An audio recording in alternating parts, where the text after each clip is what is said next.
For centuries, people across Celtic lands swore something was watching from beneath. The kind of presence that could take shape, whisper your name, or never let you go. These weren't fairy tales. They were warnings. What really lived in those waters that no one dared to cross? Let's uncover the truth. Walking by a misty Scottish loch at dusk, you spot a beautiful horse grazing near the shore.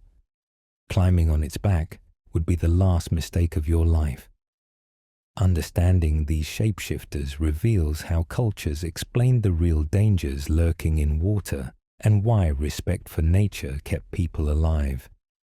Water shapeshifters are spirits that change form to deceive humans. The Celts lived close to rivers, lakes, and coastlines, where drowning was common. The boundary between land and water felt like a doorway to another realm. These shapeshifters embodied that dangerous threshold, warning children about deep water and reminding travelers that appearances deceive. These transforming spirits fall into three clear categories. First, the horse spirits. Second, the seal folk who walk between worlds. Third, the guardian figures who test mortals. The Kelpie haunts Scottish lochs and rivers.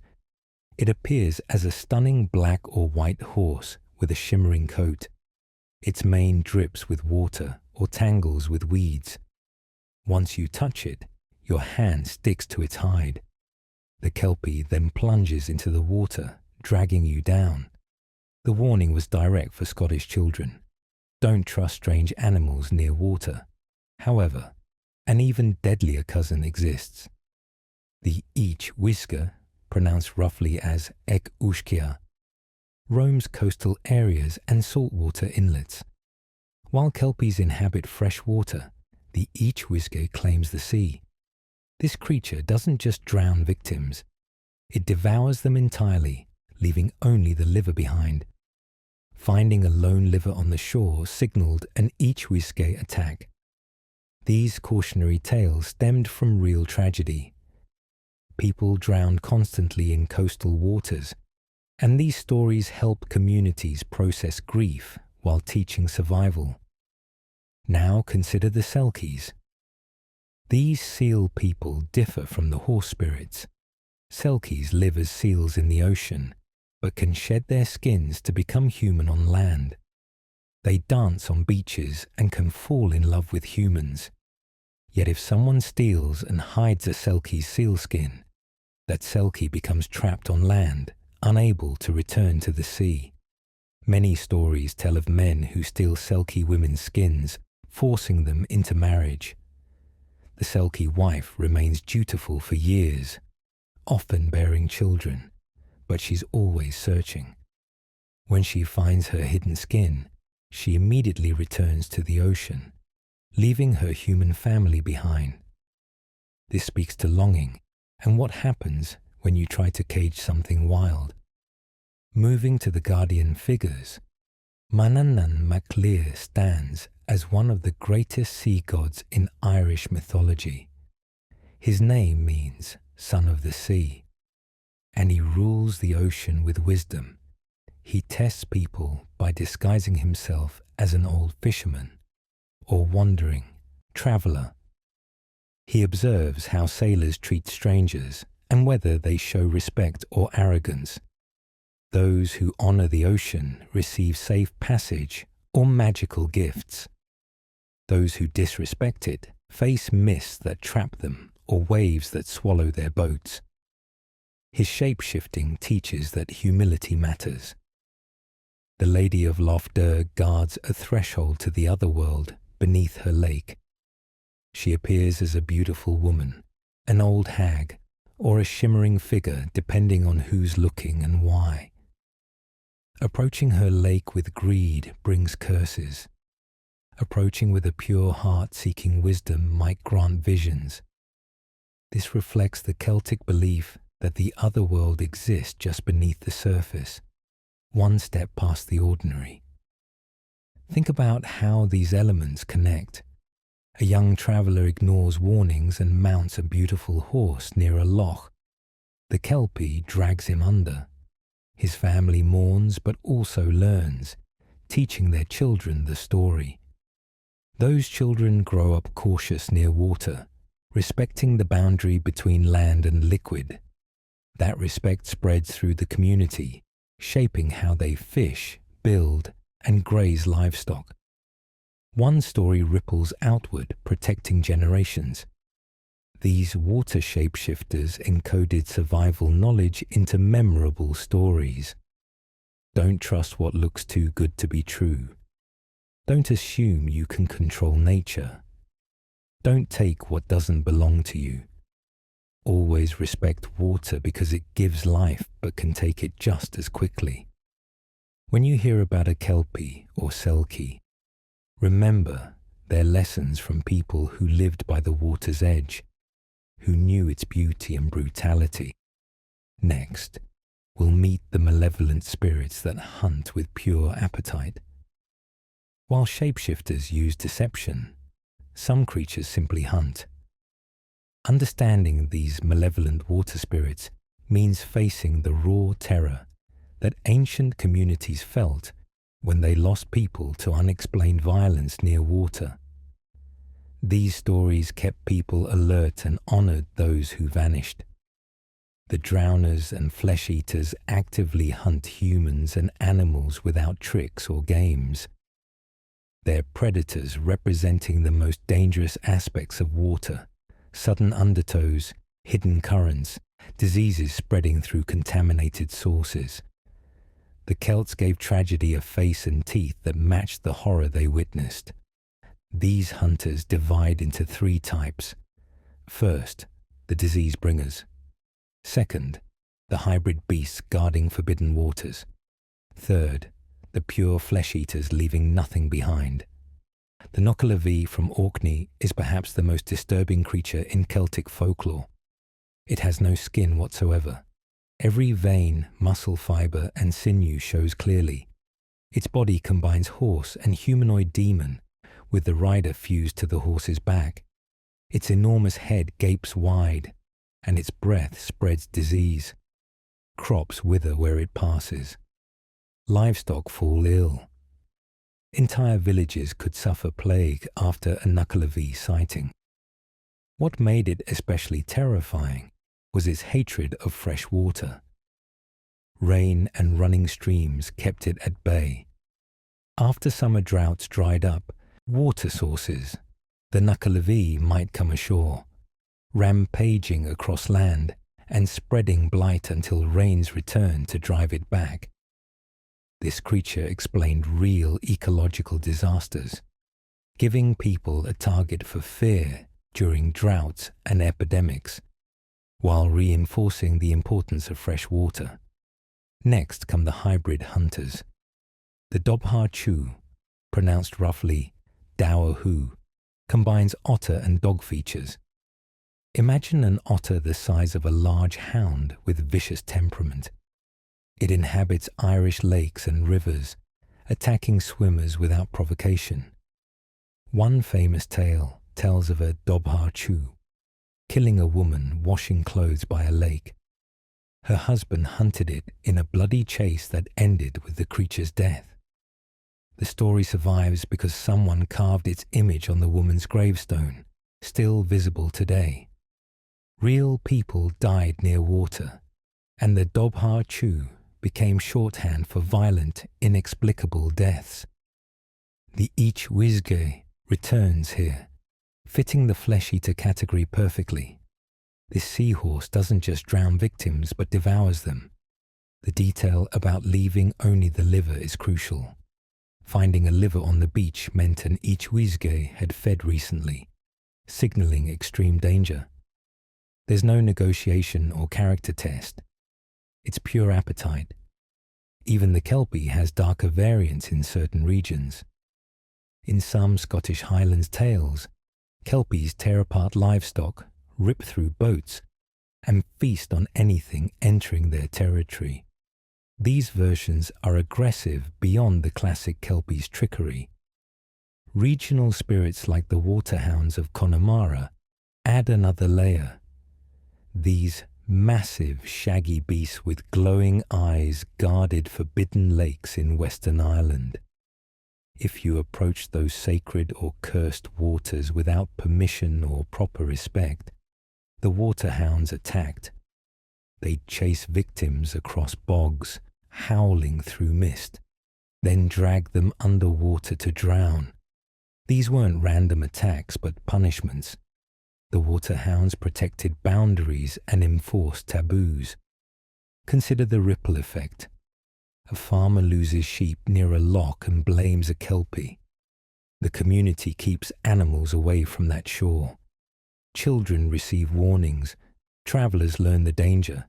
Years pass with no more losses because the Kelpie stories saved lives by making hazards memorable. Deep water, hidden currents, slippery rocks. The monster gave structure to necessary caution. Similarly, the Knuckle of V explains pestilence. When crops fail and animals sicken, people need reasons. Blaming a skinless demon makes the invisible visible while uniting communities to work together. They purify water sources or avoid certain areas until conditions improve. The monster becomes a framework for survival strategies. These drowners and flesh eaters were psychological tools helping people process trauma and pass down critical survival information. Don't swim alone. Don't trust calm surfaces. Don't ignore local taboos. Don't underestimate water's power. When you hear about the Knuckle of V's horror or the Dobarchu's violence, remember they're echoes of real loss.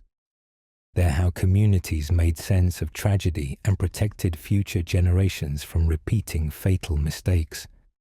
Next, we'll explore spirits that lure not with terror, but with beauty. Picture a fisherman hauling nets at dawn. The sea is calm, the sky turning pink when he hears singing. Beautiful beyond words. He leans over the rail to see who's there and spots her. Green hair floating on waves, pale skin gleaming. She smiles. Understanding these sea maidens means recognizing seduction as a force of nature, the pull of the ocean itself, beautiful and deadly in equal measure. The sea maidens and sirens are female water spirits, often beautiful, sometimes tragic, occasionally deadly. They exist at the boundary between human and inhuman, and that boundary brings danger. These spirits represent the ocean's dual nature, providing food and trade routes while drowning sailors and swallowing ships. They embody that contradiction, being both alluring and lethal, kind and cruel. These spirits divide into three groups. First, the curious and kind merfolk. Second, the deliberate drowners. Third, the ambiguous guardians.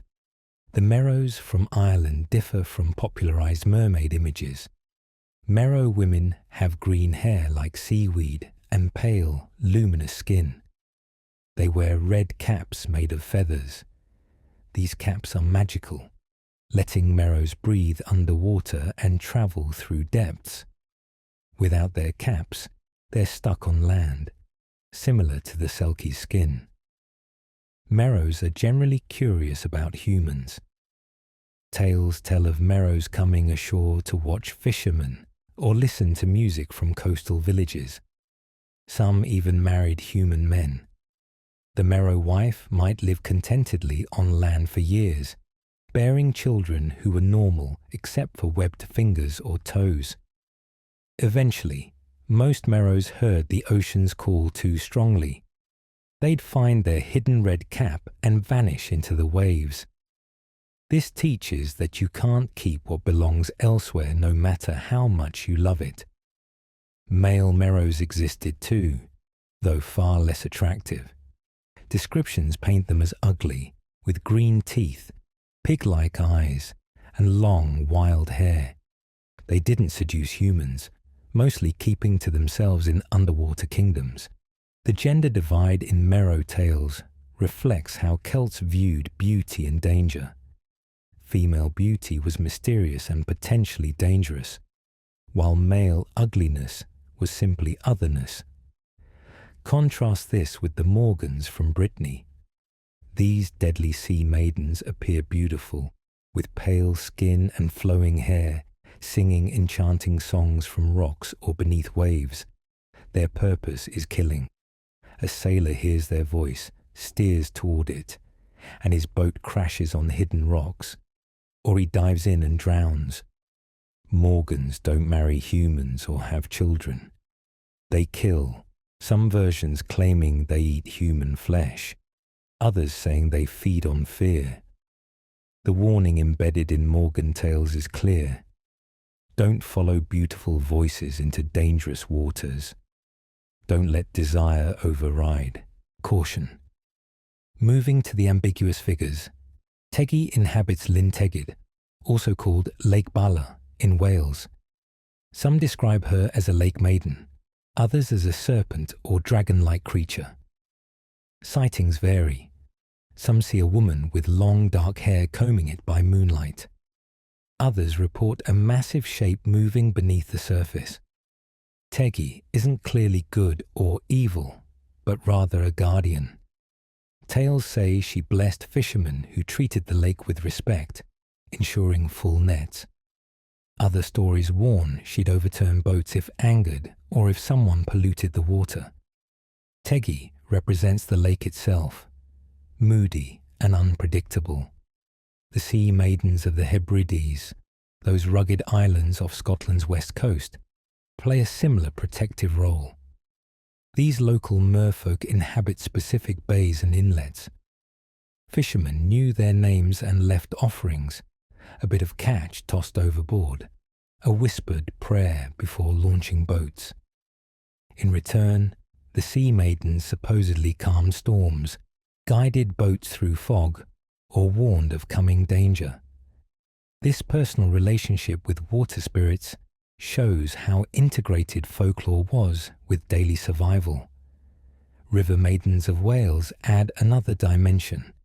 They haunted waterfalls and fast-flowing streams, singing with voices that echoed off rocks like the water itself had found melody. Travellers would stop, enchanted. Sometimes the maiden would appear, beautiful and ethereal in the spray.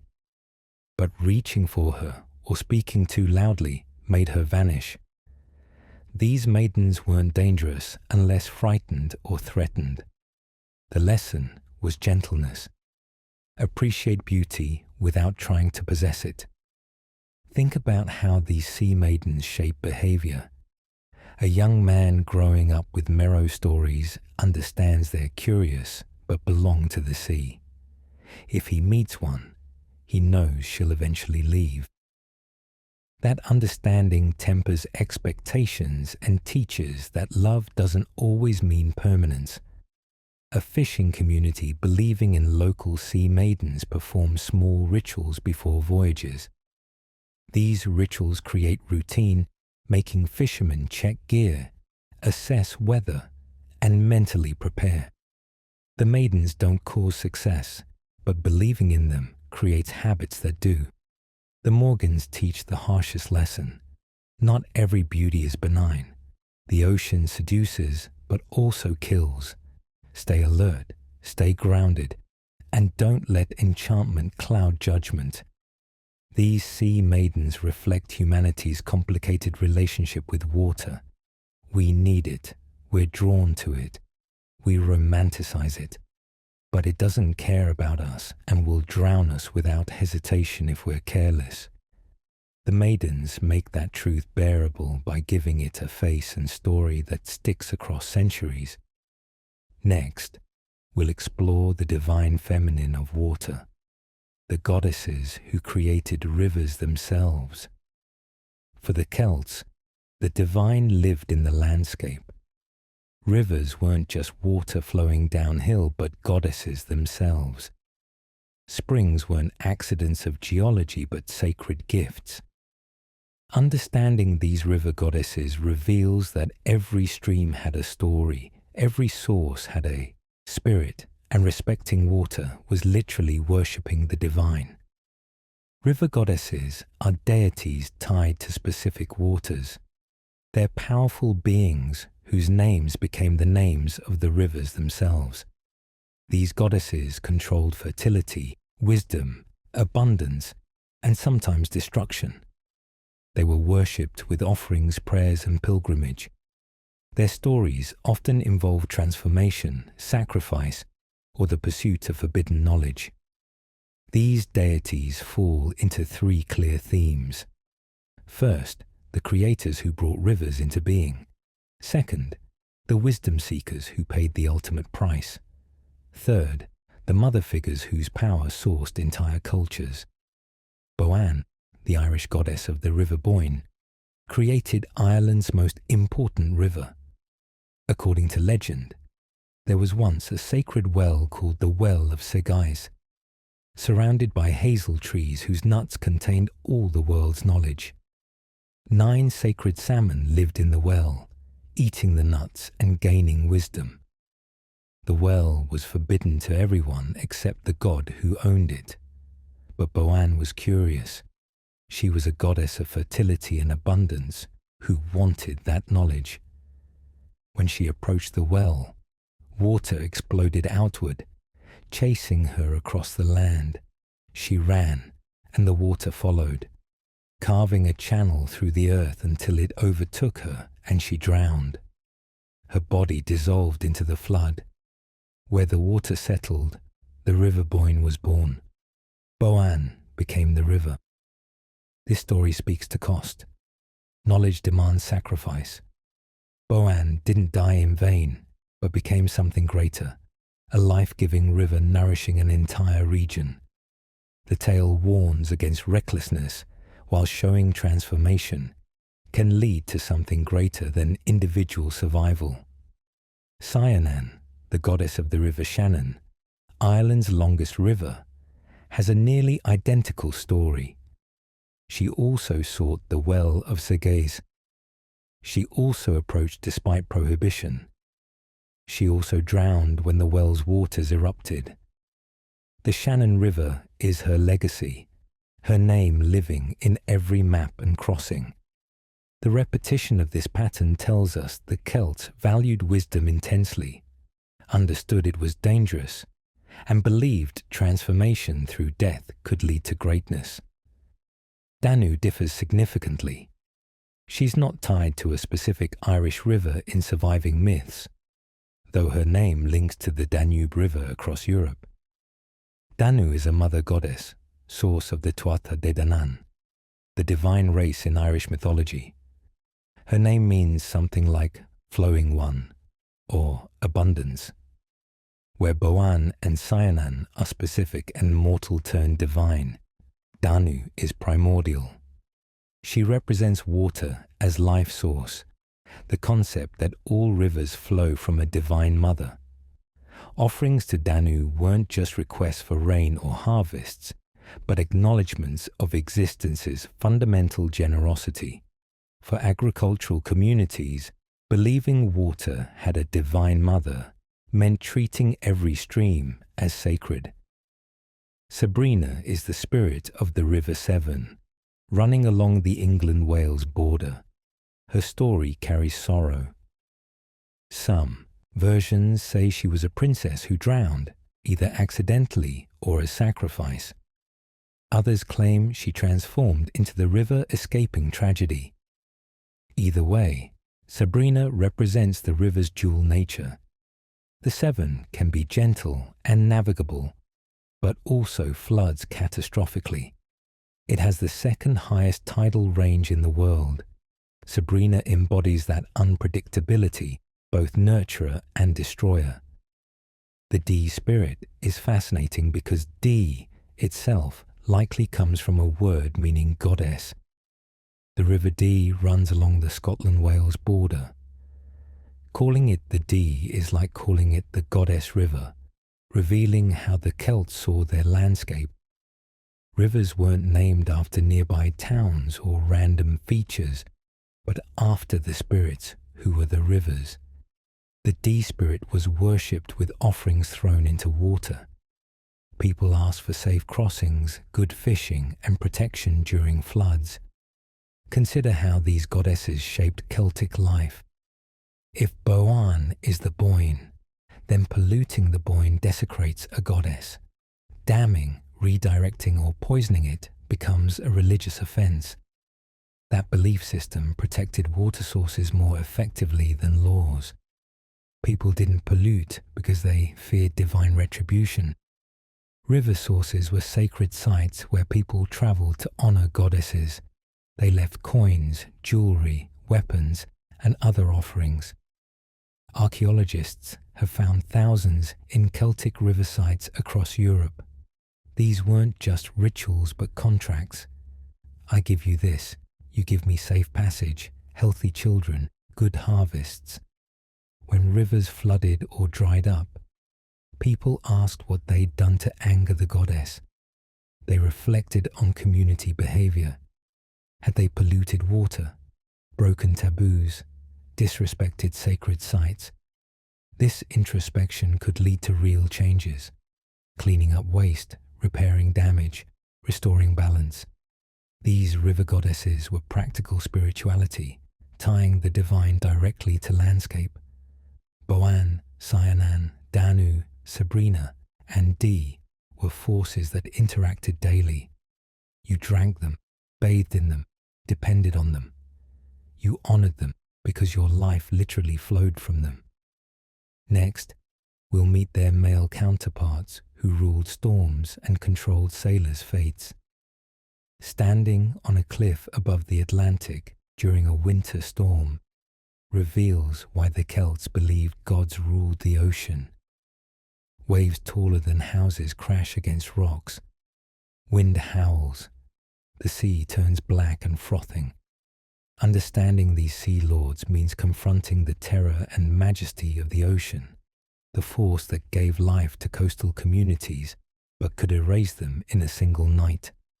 Sea lords and stormbringers are male deities and spirits who controlled the ocean's fury. They ruled waves, mists, storms, and safe passage. These beings embody the ocean's unpredictable, competitive energy in Celtic thought, demanding respect through fear as much as reverence. These powers divide into three categories. First, the divine rulers of the sea. Second, the trickster challengers. Third, the monstrous primordial forces. Manannán mac Lir is the greatest sea god in Irish mythology. His name means son of Lir, and he rules waves, commands mists, and controls passage to the other world. Sailors prayed to him before every voyage. Fishermen left offerings to ensure safe return. Manannán could calm storms or summon them, shroud ships in protective fog, or trap them in mist so thick they'd never find shore. Beyond weather, he was the ferryman of souls, guiding the dead to the islands of the blessed. He owned magical items, a boat needing no oars, a sword that never missed, a cloak granting invisibility. Despite this power, Manannán was approachable. He tested mortals, but also rewarded those showing courage, honesty, and respect. If you encountered an old fisherman giving advice, it might be Manannán in disguise. Listen and learn, and you'd prosper. Ignore or mock him, and you'd regret it. Lir is Manannán's father, representing something more elemental. Lir is the ocean itself, not the god of the ocean, but the living, breathing sea. He's older, more primal, less concerned with human affairs. Most myths focus on his children, rather than Lir himself. His famous story involves his children being transformed into swans by a jealous stepmother, cursed to wander Irish waters for hundreds of years. But Lir's presence underlies everything. He's the deep, the abyss, the unknowable vastness surrounding Ireland. When Celts spoke of Lir, they spoke with awe, not familiarity. You don't negotiate with Lir. You exist because he allows it. The blue men of the Minch inhabit a strait in Scotland, separating the mainland from the outer Hebrides.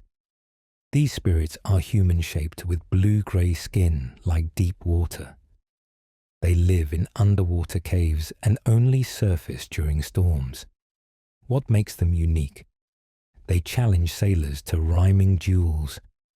A blue man surfaces beside a boat and starts speaking in rhyme, posing riddles or challenges. If the ship's captain can outrhyme the blue man, the spirit lets them pass.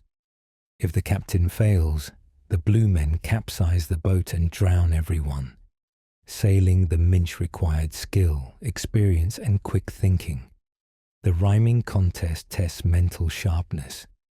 A good captain stays calm under pressure, thinks fast, and proves competence.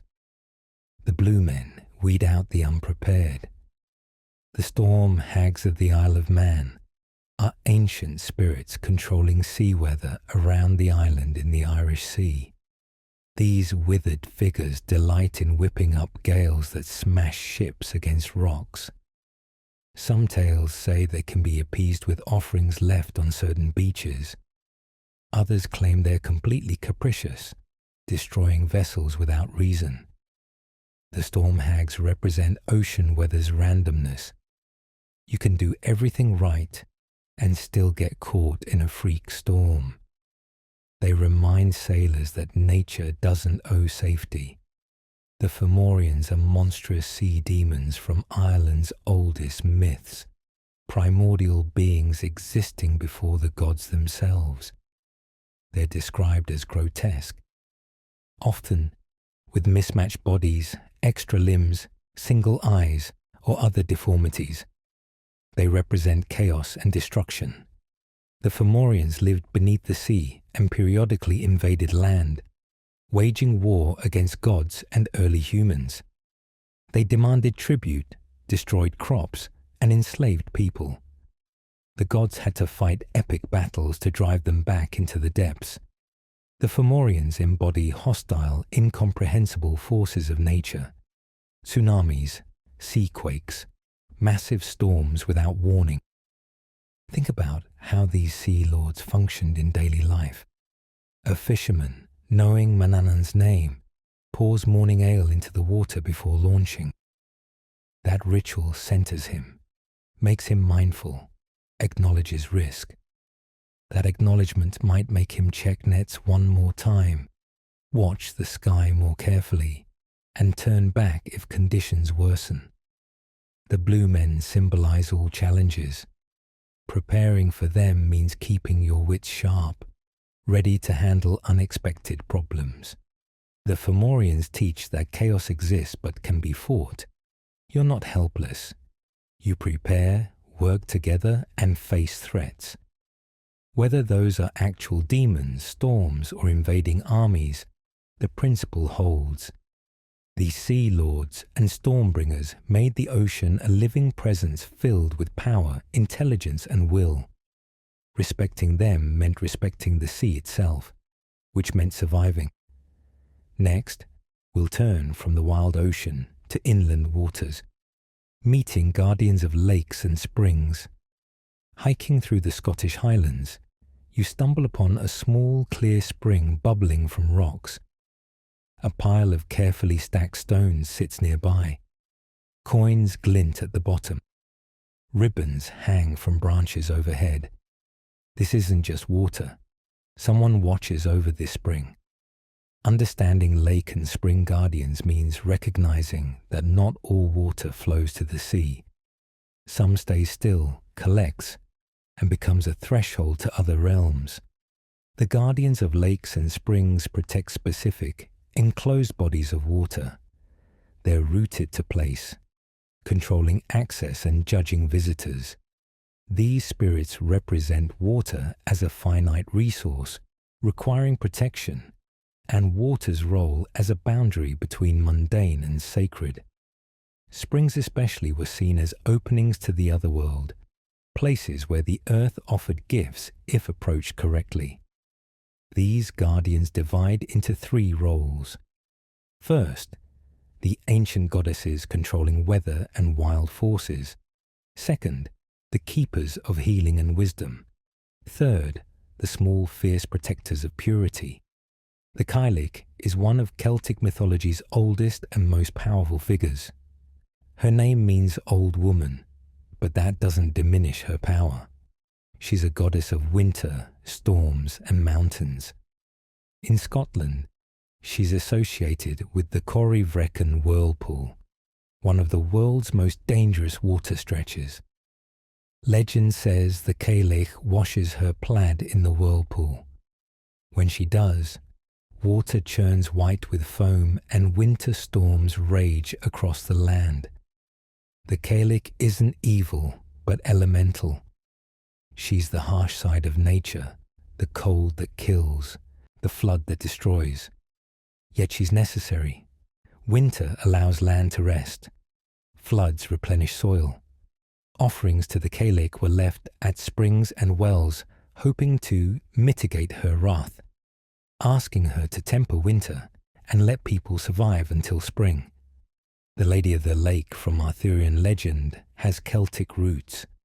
She's the guardian of magical waters who gives King Arthur his sword, Excalibur. The lady descends from Celtic lake deities worshipped long before Arthur's stories. These deities controlled what came from water, gifts, weapons, prophecies, and what returned to it. The lady represents water as a source of power. You can receive from it, but must also return to it. Arthur gets Excalibur from the lake, and when he dies, the sword goes back. The cycle completes. Nothing is truly owned. Everything is borrowed. Lake maidens of Bala, kin to Tegi, appear in Welsh folklore as multiple spirits guarding different lakes. Stories tell of greedy men trying to drain lakes or divert springs to gain land. The lake maidens would appear and warn them. If the men persisted, the maidens cursed them. Crops failed. Livestock died. The lake itself might flood and drown them. These maidens punished greed and rewarded generosity. If a traveler left an offering or helped maintain a shrine, the maiden might grant a blessing, good fishing, safe travel, or even a vision. Wells dedicated to Saint Bridget are scattered across Ireland and Scotland. Before Bridget was a Christian saint, she was Brigantia, a goddess of healing, fertility, and poetry. Her wells were sacred long before Christianity. When the new religion spread, wells were rededicated, but old spirits never quite left. People still left offerings, prayed for healing, and believed the water held power. The spirits of these wells granted cures for ailments. You'd visit the well, perform a ritual, drink or bathe in the water, and leave something behind. A coin, a scrap of cloth tied to a nearby tree. The well fairies of Cornwall are tiny guardians, smaller than children, living in springs to ensure water stays pure. If you polluted a spring even accidentally, the well fairies punished you. Your own well might dry up. Your animals might refuse to drink. Water would turn sour. But if you protected springs, cleared debris, and kept areas clean, the well fairies blessed you. Your well would never run dry. Think about the practical impact. If every lake has a lady who punishes greed, you think twice before damming a stream. If every spring has a fairy who curses polluters, you're careful about waste. The guardians are regulatory systems that existed before governments could enforce environmental laws. Healing wells encouraged identifying clean sources and treating them as sacred. The ritual around visiting a well created mindfulness. You weren't just gulping water, but engaging with it, respecting it. which translated to real health benefits. The Kailik's winter storms taught resilience. You can't stop winter. You endure, prepare, and wait for spring. That's survival wisdom for anyone living in harsh climates. These guardians of lakes and springs made water personal, not a commodity but a living presence with will, memory, and power. You couldn't take it without asking. You couldn't pollute without consequence. You couldn't ignore the sacred dimension of something as essential as water. Next, we'll meet spirits appearing at the water's edge, not to bless, but to warn. Walking home at dusk, you pass a stream and see a woman kneeling by the water, washing something. You get closer and realize it's a shirt. Your shirt. She looks up with empty eyes. Understanding death messengers means confronting the Celtic belief that the boundary between life and death is thin, especially near water, and that some spirits exist only to mark that crossing. Death messengers are spirits appearing near water to foretell doom. They don't cause death, but announce it. They're omens, prophecies made flesh. These spirits reveal that death is part of life's pattern, that it can be seen coming, and that water, as a threshold between worlds, is where such visions naturally occur. These messengers fall into three types. First, the washerwomen marking individual death.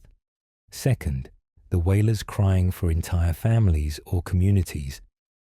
Third, the spectres signaling environmental catastrophe. The Bean Nish, pronounced roughly Ben-Neya, means woman of washing. She appears at streams and rivers, kneeling on the bank, scrubbing blood-stained clothes. If you see her, she's washing the burial shroud of someone about to die. Sometimes it's your own, sometimes a relative's. The Bean-Ni has long, stringy hair, hollow eyes, and one nostril. She's not human, but a spirit. Some tales say she was once a woman who died in childbirth and now haunts waterways. If you see her, you can try approaching carefully.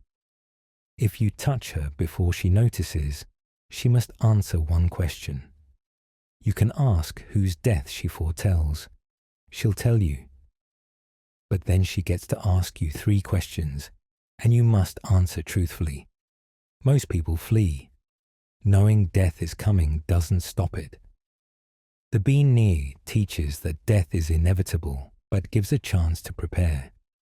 If you know someone is dying, you make peace, say goodbye, and settle affairs. The Bean-Nije provides that opportunity. The Banshee of River Mourne is a regional spirit. The Mourne River area in Ireland had its own banshee tied to certain families. Banshees are famous in Irish lore, but each family had its own. The Mourne Banshee appeared near the river before tragedy, wailing, a high, keening sound echoing off hills. People would hear it and know someone in the community was dying. The sound didn't reveal who, just that death was close. Families would gather, check on elders, warn travelers. The Banshee's cry mobilized the community, preparing everyone emotionally and practically. The Washer at the Ford is a Scottish Highlands version, appearing specifically before battles. A ford is a shallow river crossing, and battles often happened near them because they were strategic points. The Washer would be seen the night before a fight, washing armor and plaids of warriors doomed to die. Soldiers who saw her knew they might not survive tomorrow. Some would write letters, confess, or give keepsakes to friends. The Washer's presence forced warriors to face mortality, making them serious without being reckless. That mindfulness probably saved some lives. River hags of Munster are different. They're not individual death omens, but curses. These spirits live in or near certain wells and rivers in southern Ireland. They're described as foul-smelling, hideous old women. If a community angered them, usually by polluting water or breaking taboos, the river hags cursed the entire village. Crops failed, livestock died, sickness spread. The curse wouldn't lift until the community made amends through elaborate rituals and offerings. The river hags taught collective responsibility. Your actions affect everyone. The spectre of Loch Orr is a phantom appearing on moonlit nights before floods. Loch Orr is a long, deep loch in Scotland. When the spectre is seen gliding across water or standing on shore, people knew a flood was coming. They'd move livestock to higher ground, secure homes, and warn others. The spectre didn't explain floods or how to stop them. It gave advance notice. That notice was life-saving. Think about what these death messengers accomplish. They take abstract fear of death and give it a specific time and place. The Bean Ni says soon. The Banshee says now. The Washer says tomorrow. That specificity makes death manageable. You're not living in constant terror. You're living normally until the omen appears. These spirits also create rituals around death. Seeing the Beanige means you gather family, settle debts, and prepare your soul. Hearing the Banshee means the community mourns together, even before the person dies. These rituals bind people together and provide structure during chaos. Environmental omens like the spectre teach that nature gives warnings if you pay attention. The spectre was probably based on real observations. People noticed patterns before floods and personified those patterns into a spirit, making the warning memorable and actionable. Death messengers aren't nihilistic but pragmatic. Death happens. Tragedy strikes. But you can prepare, make peace, and protect others. The spirits give agency in the face of the inevitable. Next, we'll shift from tragedy to trickery, meeting the mischievous sprites who scare more for sport than harm. Crossing a bridge at night, you hear someone shouting for help from the water below. You rush to the rail, peering into darkness. You're about to jump in when you hear laughter behind you. You spin around. Nothing, just shells rattling. Understanding these spirits means realizing not all danger is deadly. Sometimes it's a test, and sometimes it's water spirits playing games. The mischievous sprites and tricksters are lesser water spirits who tease, scare, or confuse humans. They rarely kill. They guard boundaries, punish fools, and cause chaos. These sprites represent water's unpredictable, playful side. They teach caution without demanding death, reminding you that water is strange and that taking everything too seriously makes you vulnerable. These spirits sort into three groups. First, the sound tricksters who mimic and deceive. Second, the grabbers who scare children. Third, the chaos makers who create mayhem. Shellycoat is a Scottish spirit covered in shells. Every movement produces clattering, rattling noise. He haunts rivers and coastal areas where travelers cross or camp. His favorite trick is imitating distress. He'll shout for help, mimicking a drowning victim's voice perfectly. People rush to save the person, and Shellycoat leads them on a wild chase through rough terrain, over rocks, into mud. When they're exhausted and frustrated, he reveals himself and vanishes. No one's hurt or drowned, just wet, tired, and embarrassed. Shellycoat teaches skepticism. Not every cry for help is real. Check before you act. Don't let panic override common sense. Jenny Greenteeth is a pond hag from English folklore with Celtic influences. She lives under duckweed and algae covering stagnant ponds. Duckweed looks like solid ground to children. It's bright green, thick, and tempting to walk on. Jenny waits beneath. When a kid steps onto the weed, she grabs their ankle and pulls them under. The child either drowns or escapes terrified. Jenny Greenteeth is every parent's cautionary tale. Stay away from scummy ponds. Don't trust surfaces. Don't wander near water alone. The brook horse appears in areas where Celtic and Scandinavian cultures mixed. It's similar to the Kelpie, but less deadly. Brook horses are playful river spirits looking like small, friendly ponies. They'll approach children near streams, acting tame. A child might try to ride one. The brook horse allows it, then gallops into the river. It doesn't drown the child, but just dumps them in the water, soaking them, and runs away. Don't trust strange animals near water. Don't assume everything cute is safe. Willie of the Water is a Scottish bog goblin lurking under bridges, especially old creaky ones. When someone crosses, Willie pushes from below, trying to knock them off balance. A sudden jolt, a strange thump, and you're scrambling to keep your footing. Willie doesn't want you to fall and die. He wants you to panic, to feel that spike of fear. If you cross his bridge calmly without arrogance, he leaves you alone. If you're loud, rude, or careless, he pushes harder. Willie teaches mindfulness. Pay attention in precarious situations. Tiddymun is from Lincolnshire, an area with Celtic influences. He's the spirit of flooded marshes. Tiddymun is short, old and grey, dressed in rags. He controls water, levels in the fens. When marshes drain for agriculture, Tiddymun gets angry. Crops fail, animals sicken, children cry without cause.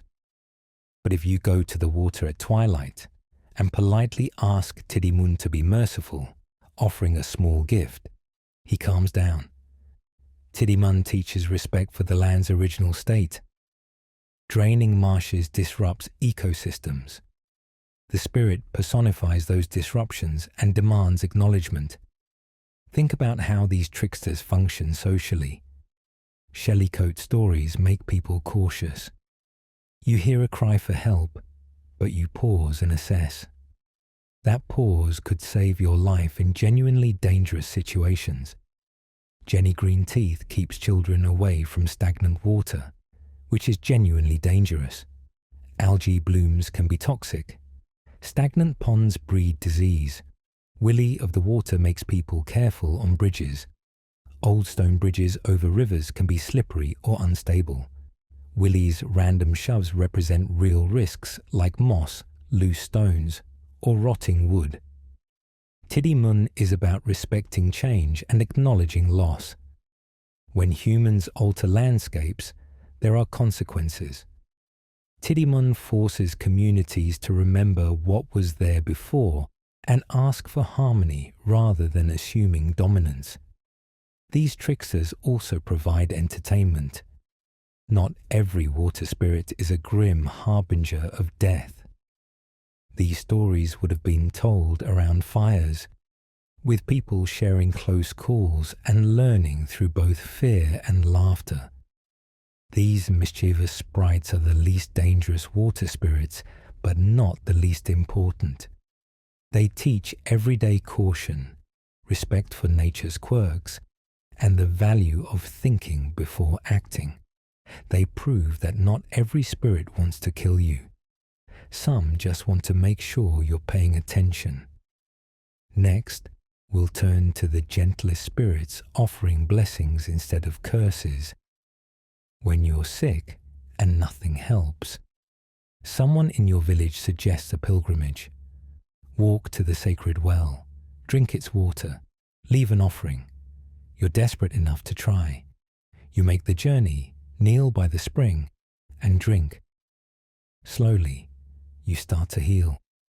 Understanding the healers and holy water spirits means recognizing that water was medicine long before we understood why. These spirits represent hope, the belief that nature provides cures if you approach with respect. The healers and holy ones are benevolent or neutral water beings tied to health, fertility, and miracles. They don't trick or drown you. They help if you come correctly. These spirits embody water's life-giving properties. Clean water cures. It washes wounds. It hydrates. Before science explained this, spirits did. And those spirits demanded rituals that often led to genuine healing. These entities organize into three roles. First, the goddess turned saints bridging pagan and Christian traditions. Second, the well maidens guarding healing springs. Third, the lesser fairies of wish fulfillment. Brigid is one of Celtic spirituality's most important figures. Before Christianity, she was Brigantia, goddess of fire, poetry, healing, and smithcraft. She was powerful and deeply beloved.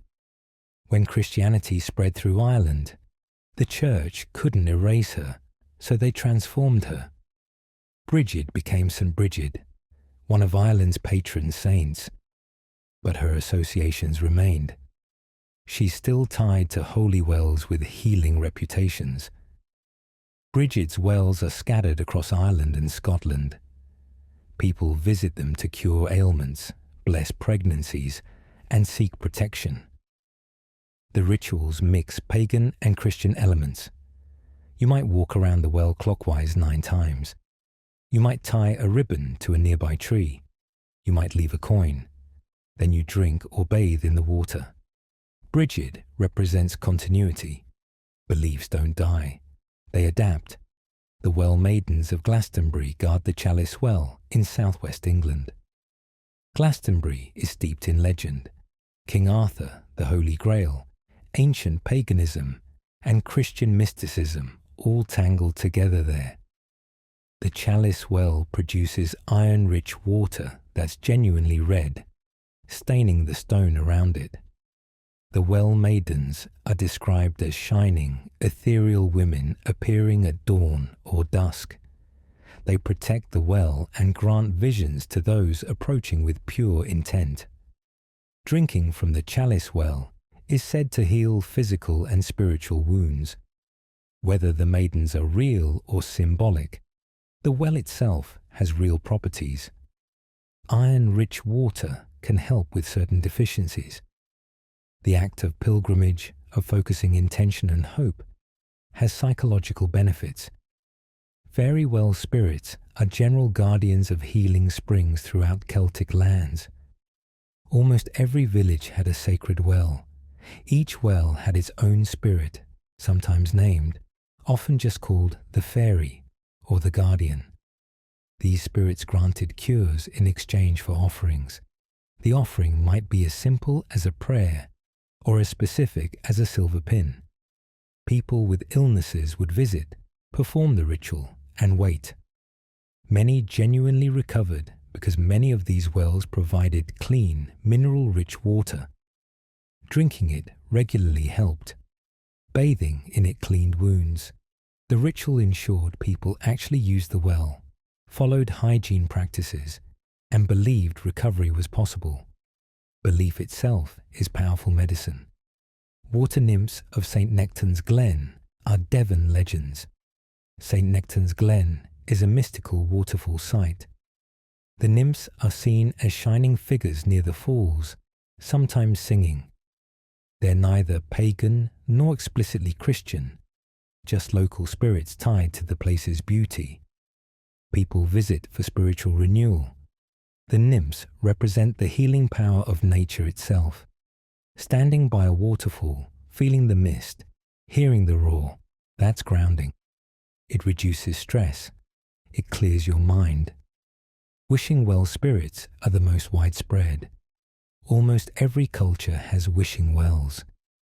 You throw a coin, make a wish, and hope. The unseen fairies grant honest wishes if you're respectful. The coin offering shows you value the water, that you're willing to give something to receive something. The wish focuses your intention, which is psychologically clarifying. The belief that it might work gives you hope, which motivates action. Think about the broader impact of healing spirits. Communities with sacred wells had gathering places. People met there, shared news, supported each other. The well became a social hub. That social connection itself promotes health. Rituals around healing wells also encouraged hygiene. You wash in the well, you clean your wounds, you drink fresh water. These practices prevented infection and disease. The pilgrimage aspect matters. If you're sick and you walk miles to a sacred well, you're exercising. You're getting fresh air. You're focused on healing. All of that helps. Psychologically, these spirits provided hope. When medicine couldn't help, belief could. The Bridget's well never ran dry.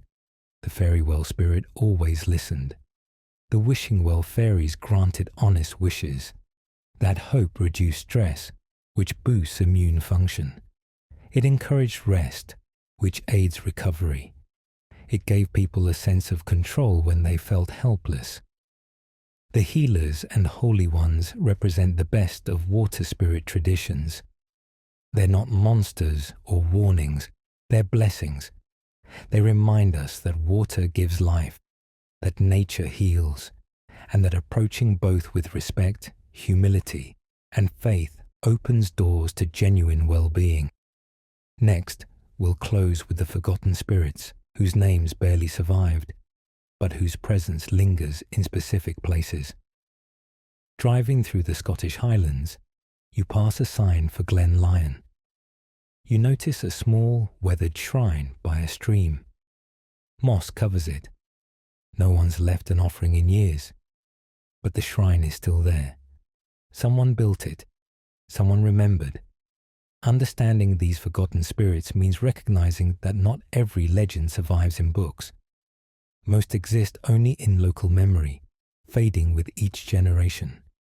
The forgotten and local spirits are lesser known or highly regional water beings. They vary by village, by coast, by glen. They weren't famous enough for widespread myths, but they were essential to their communities. These spirits represent the hyper-local nature of Celtic belief. Every stream had a spirit. Every spring had a guardian. Most weren't grand gods but neighbors, protectors, minor yet immediate presences shaping daily life in specific places.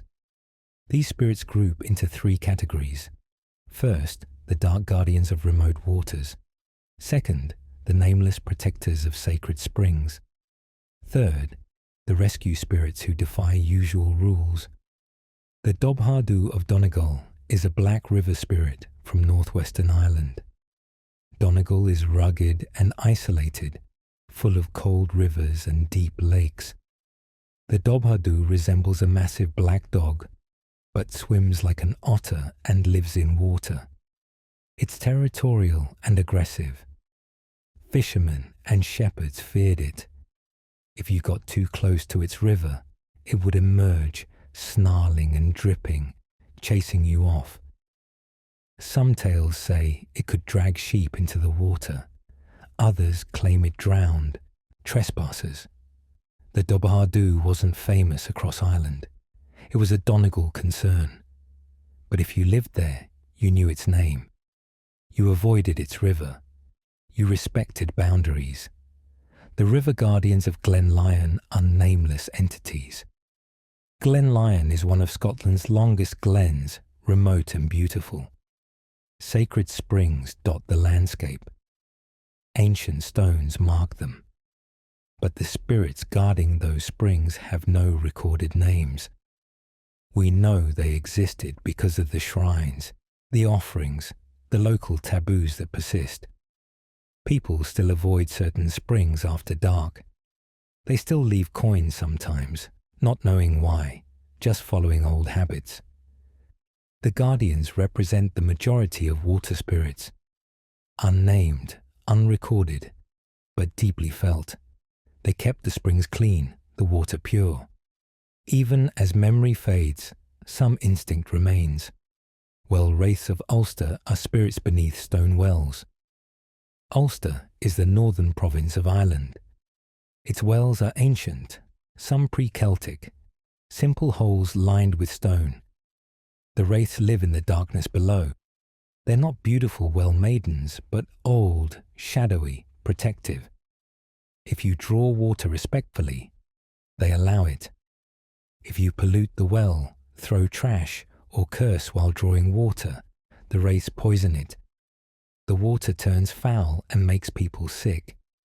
The only cure is a cleansing ritual, begging forgiveness. The wraiths taught basic respect for shared resources. Wells served entire communities. One person's carelessness hurt everyone. Sea maidens of Barra are small, silver-skinned spirits from the Isle of Barra, in Scotland's Outer Hebrides. Unlike most sea spirits who drown sailors, the Barra maidens rescue them. If your boat capsizes in Barra's waters, a maiden might guide you to shore or hold you afloat until help arrives. Why are they different? No one knows. Maybe Barra's isolation fostered a different relationship with the sea.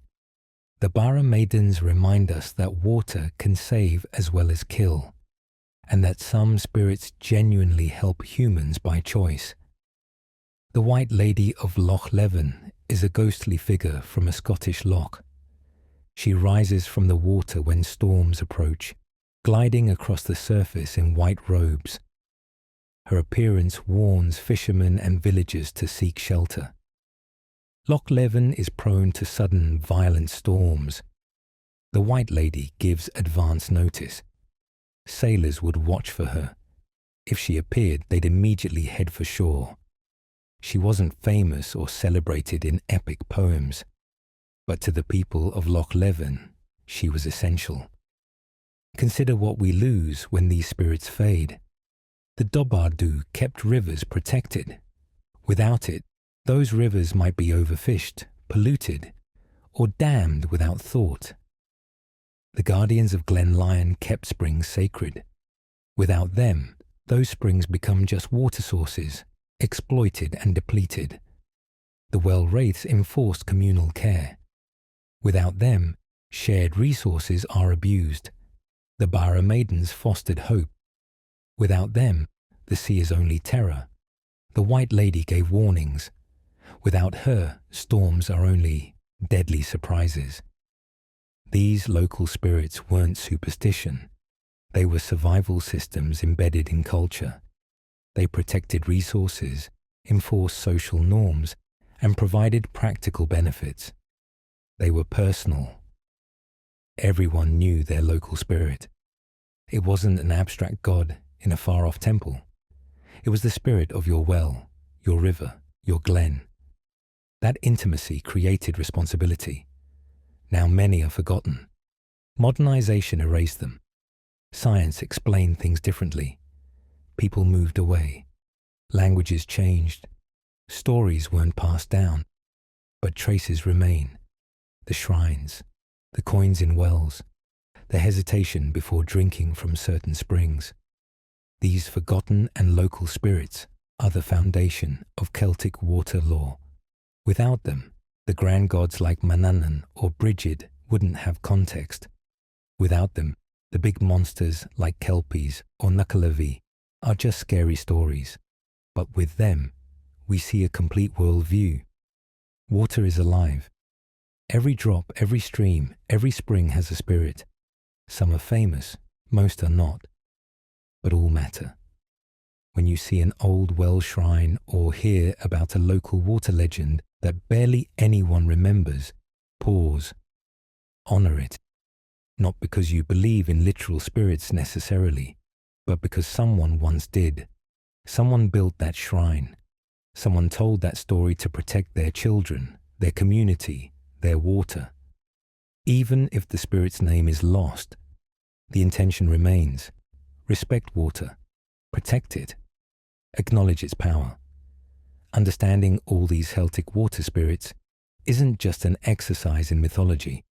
It's entering a worldview where water was sacred, dangerous, generous, and alive, where every interaction with water was a negotiation with spirits who could bless or curse you, and where respecting those spirits meant respecting nature itself, ensuring survival for everyone.